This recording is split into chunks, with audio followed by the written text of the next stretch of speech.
O ser humano gosta daquilo que é o culto do mistério, né? Desde criança, se a gente envolver uma criança nos mistérios e contar histórias assim misteriosas, a criança tem a sua curiosidade despertada, mas também tem o seu medo despertado. Quando eu era garoto, junto com outros garotos da rua, havia perto de nossa casa um corredor muito grande, de mais de 50 metros, que chegava finalmente numa garagem.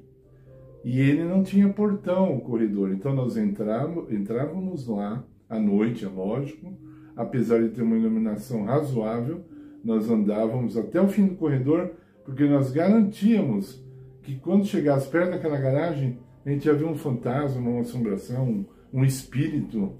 E isso aconteceu para todo mundo ali várias vezes, incluindo a mim. Eu tinha certeza que eu tinha visto alguém ali, meus amigos também. Às vezes ia um garoto novo lá para a turma, vamos lá em tal lugar, você vai ver. Vamos, a gente chegava lá, daqui a pouco um saía correndo, todo mundo corria e fugia, mesmo quem não tinha visto, não ia ficar sozinho lá.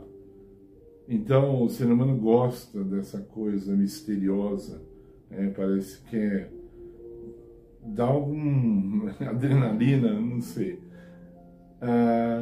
Mas e aí? Os mortos podem conversar conosco? Ou então, inverte a pergunta, nós podemos nos comunicar com os mortos?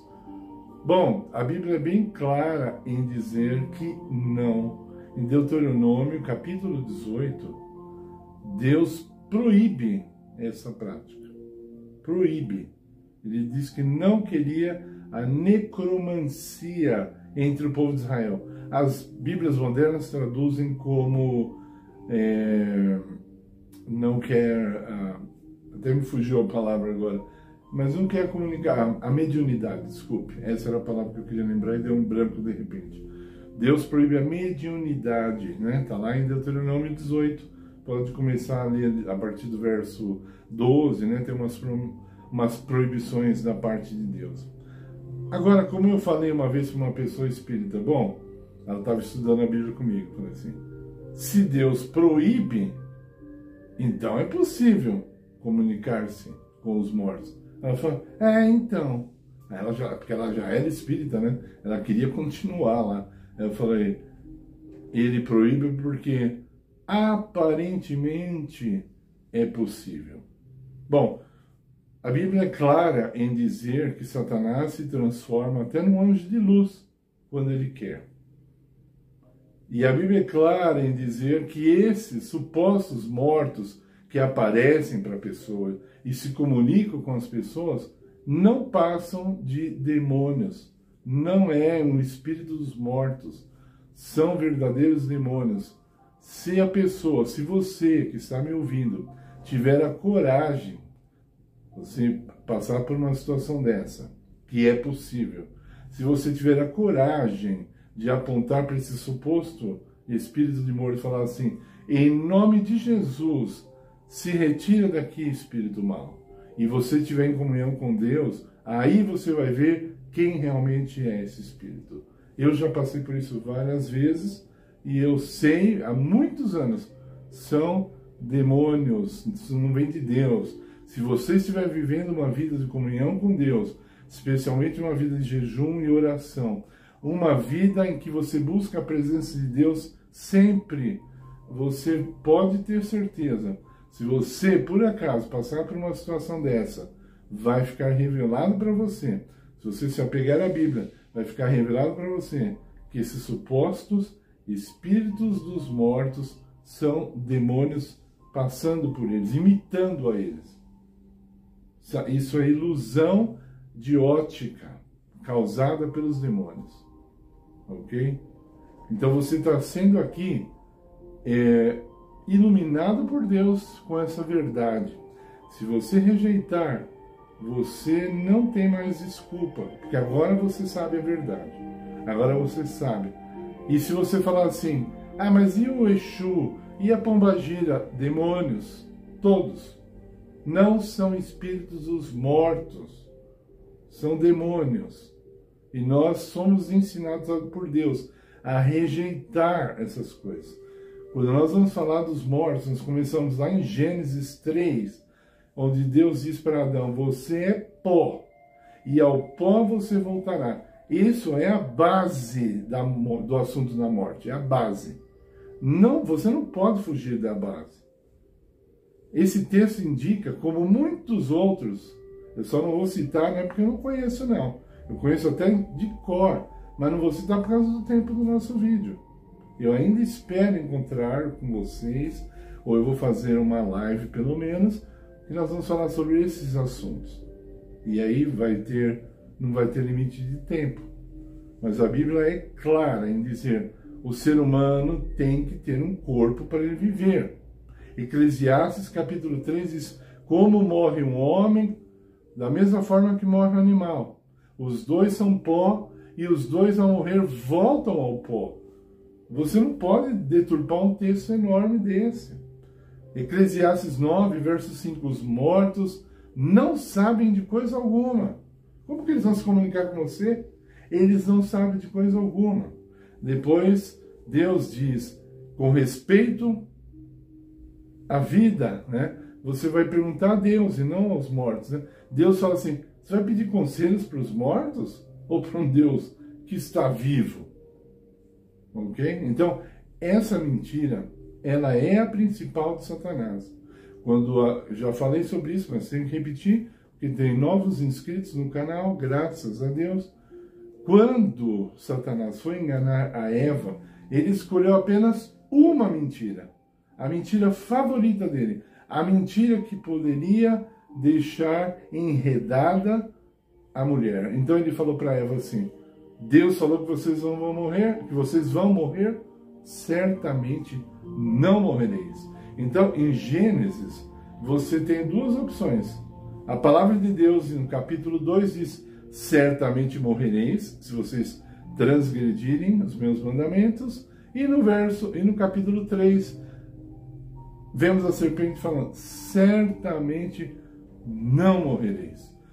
Com quem você fica? Com a palavra de Deus que diz: certamente morrereis, ou com a palavra de Satanás que diz: certamente não morrereis? Vejam, a imortalidade é um atributo divino. Só Cristo é imortal. Primeira carta de Timóteo 6, verso 16.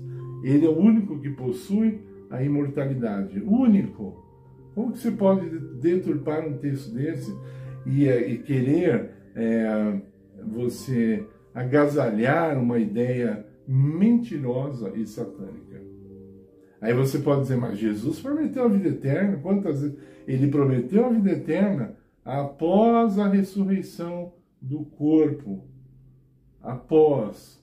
Até mesmo a Igreja Católica fala sobre isso. Eu creio na ressurreição da carne. A própria Igreja Católica. Meus queridos, vamos ser um pouquinho matemático. Vamos usar um pouquinho do nosso cérebro. É uma questão até de inteligência. Veja, se vai haver ressurreição, e todos os cristãos acreditam nisso, para quê? Vamos pegar o corpo de volta, se dá para viver sem o corpo? Para quê? Não tem motivo, não faz sentido. A ressurreição não faz sentido se você já está vivendo, como vários evangélicos dizem: não, a pessoa morre, está lá com o Senhor na glória, está louvando o Senhor, está feliz.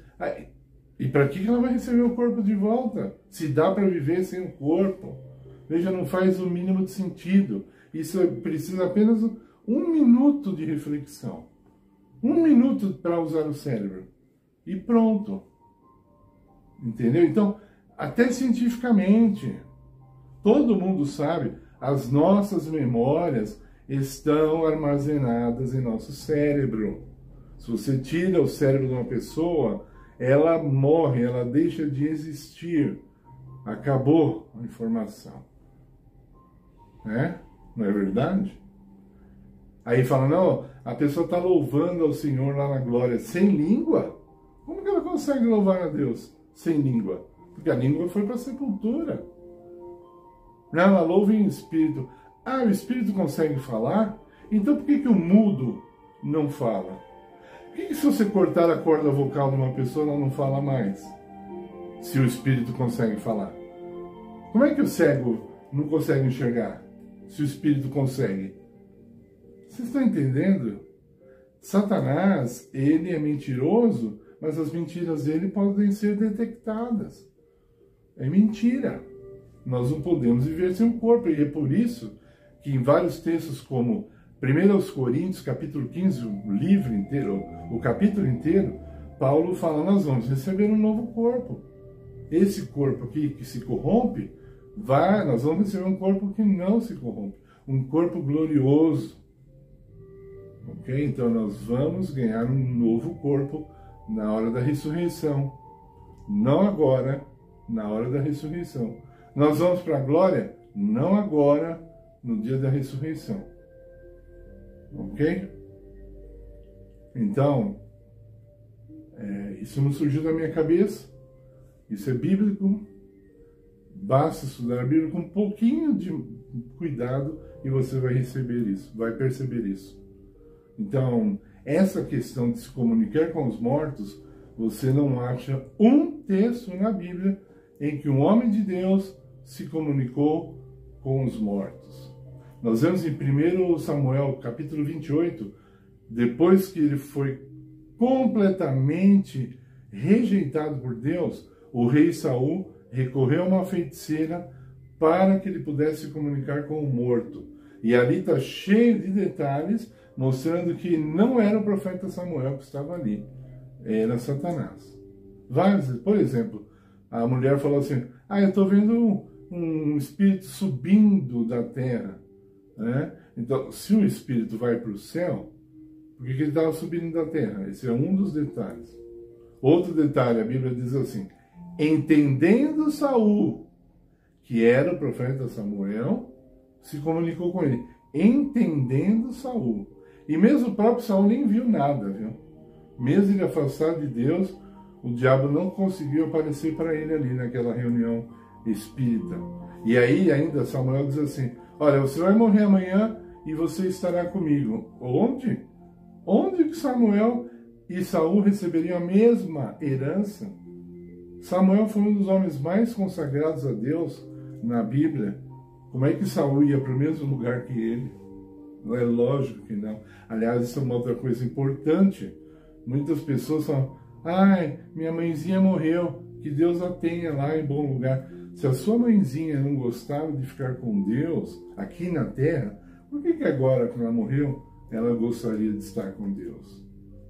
Se você não suporta ouvir falar de Deus, você não consegue gastar 5 minutos com a Bíblia, você não consegue cantar um hino de louvor a Deus, por que quando você morrer você vai ter prazer nessas coisas? Veja, a sepultura não transforma a pessoa. Sabia disso? A nossa transformação ocorre antes da nossa morte ou nunca mais, nunca mais. Sabia disso? Sabia que na morte não há transformação? Nós vamos ganhar um novo corpo. Nós não vamos ganhar um novo caráter. Nós não vamos ganhar uma nova maneira de pensar. Nós não vamos ser promovidos na sepultura. Sabe, um militar, se ele é um cabo e ele morre no dever, ele é promovido a sargento. Ele vai lá no sepulcro, vira sargento. Ele é promovido. Com Deus não é assim. Deus, a Bíblia é clara, quando você pode olhar quando Deus se encontra com Moisés fala, Deus não tem o ímpio como o justo. Né? O terceiro mandamento também fala algo semelhante, dá uma olhada. Deus não trata o ímpio como justo. Ele foi ímpio a vida inteira, mas agora na sepultura ele ganhou uma promoção e pronto, ele vai para o céu. Parece aqueles serviços que quer limpar a sua carteira, sua CNH, né? Aí vai lá e fala assim, você está com pontos demais na carteira, foi cassado sua carteira? Ligue para nós e nós vamos solucionar o seu problema. Como assim? Eu fico pensando assim, se é possível solucionar o problema, por que ele não é solucionado de graça pelo próprio órgão do governo? Para onde vai esse dinheiro? Como que o governo permite que uma empresa terceirizada, vamos dizer assim, consiga resolver o seu problema com a CNH? Onde que está a justiça disso? O governo fala assim, olha, você não pode dirigir mais. Aí vem essas empresas aí e fala, dá sim, peraí, fica quietinho aí, eu vou dar um jeito lá. Só que me dá dinheiro, né? Tem gente fazendo isso com o evangelho. Muitos pregadores falam assim, você me dá um dinheiro aqui através do dízimo e das ofertas, eu falo com Deus e eu volto com boas novas. Você vai ser salvo do jeito que você está mesmo, falando palavrão, comendo errado, sem ter comunhão com Deus, sem ter comunhão com o próximo, sem ser uma boa pessoa, sem ser transformado pelo Espírito Santo. Eu vou dar um jeito e você vai para o céu assim mesmo, né? Aquela velha frase, né, que os modernos pregadores gostam de usar, Deus te aceita como você é. Só que eles nunca continuam. A frase de Deus é, e eu vou te transformar naquilo que eu quero que você seja. Quem vai para Cristo pode ir como estiver, é verdade. Só que não continua como está, porque é impossível. É impossível. Seria como, essa doutrina seria como você vai para a faculdade. Pode vir para a faculdade do jeito que você é, burro, analfabeto, pode vir. Nós aceitamos. Você fica aqui dentro e nossa faculdade não faz distinção de pessoas. Nós gostamos de alunos medíocres ou burros ou que não têm o mínimo intelecto e vai ser assim. Você acha que essa faculdade ia ter uma boa reputação? Por que a USP, apesar de tudo, tem uma boa reputação? Porque está cheio de alunos ignorantes ali e burros, despreparados? Entendeu? Então, preste bem atenção na palavra de Deus, não seja enganado. Nós não podemos nos comunicar com os mortos simplesmente porque eles estão mortos. Eles estão na sepultura. O homem não vive sem um corpo. Não existe vida fora do corpo. Vou voltar a falar. O ouvido da pessoa vai embora ali na sepultura. Sua mente, a sua memória, diz a Bíblia, se encerra naquele mesmo dia. A sua memória se encerra naquele mesmo dia. Como que alguém ia ficar feliz lá no céu, vendo sua família sofrendo aqui na terra? Olha, eu estou vendo lá na terra minha mãe, ela está com câncer, mas louvado seja Deus. Eu estou no céu, isso que conta. Louvado seja Deus. Então, que maravilha, né? Hoje eu vou ouvir um show do Raul Seixas, né? Que o pessoal fala que ele está fazendo show lá no céu, né? Ou do Tim Maia, né? Então eu vou lá ouvir essas pessoas, todas maravilhosas, né? Que nunca quiseram saber de Deus, só que agora elas estão no céu, até blasfemando de Deus, né? Mas pode ficar, que Deus aceita como ela está, não é? Não é isso que dizem? Veja, hoje você foi alertado sobre um assunto crucial, um assunto de vida ou morte, não é um assunto doutrinário, uma opinião. E eu quero encerrar dizendo algo muito importante. Aquilo que você acreditar vai definir o seu destino. Ele já serve como um divisor de águas agora e vai servir de novo quando Jesus voltar. Porque assim não é simplesmente assim. Cada um acredita no que quiser. Sim, livre-arbítrio. Só que os resultados serão diferentes. Se você acredita numa mentira e insiste em ficar na mentira, seu caráter será deformado, a sua mentalidade será deformada, você não estará servindo a Deus e você não estará com Ele. E fique bem claro isso. Aqueles que amam a mentira não estarão com Cristo. Seja ela qual mentira for. Mesmo que seja uma mentira que conforte o teu coração. Eu fico tão confortado saber que a minha mãezinha está num bom lugar agora. Isso é mentira. Ela está na sepultura. A sua mãezinha não virou onisciente, onipresente. Isso é coisa de Deus. Como é que a pessoa morre e está em todos os lugares e em todas as partes, né? A mulher morre, ela tinha 10 filhos. Aí cada filho fala, minha mãezinha anda comigo 24 horas por dia. Como? Só se os 10, vamos supor que isso fosse verdade, então os 10 iam ter que ficar juntos, como se fosse um bando, assim, né? Um maço de gente amarrado, e aí a mãezinha fica com os 10 ao mesmo tempo. Como é que a mãezinha vai ficar com um que mora no Rio de Janeiro, tu mora em São Paulo, tu mora em Curitiba, e a mãezinha está com eles ao mesmo tempo, o tempo todo? Ela virou Deus agora? Ela virou onipresente agora? Ela virou onisciente para saber o que cada filho está fazendo agora? De onde veio todo esse poder? Não dê poder aos mortos, porque eles estão mortos. Eles estão mortos. E lembre-se, os demônios imitam os mortos com uma facilidade. Ele faz o ser humano uma criança boba, inocente e iludida com muita facilidade. Então, meus queridos, essa é a mensagem de hoje. Se você quiser perguntar alguma coisa sincera no nosso canal, eu vou responder. Se for para debater, eu não quero, não porque eu tenho medo, porque eu sei que estou com a verdade do meu lado, porque eu aceitei essa verdade. Eu não nasci acreditando nessas coisas assim, não. Eu acreditava que os mortos estavam em toda parte, estavam no céu, estavam bem, ou sei lá. Né? Então, tive que mudar a minha ideia, porque a palavra do Senhor me disse, Mário, você está errado. E eu fui humilde para aceitar o que Deus diz. Você é humilde para aceitar o que Deus diz, acima das suas opiniões, acima do que você gosta de ouvir? Eu espero que sim. Continue em nosso canal, se inscreva em nosso canal, deixe um like nesse vídeo, compartilhe com as pessoas que a maioria está enganada sobre esse assunto, está sendo enganada. Colabore conosco, nosso canal precisa do seu apoio e precisa das suas orações, em nome de Jesus.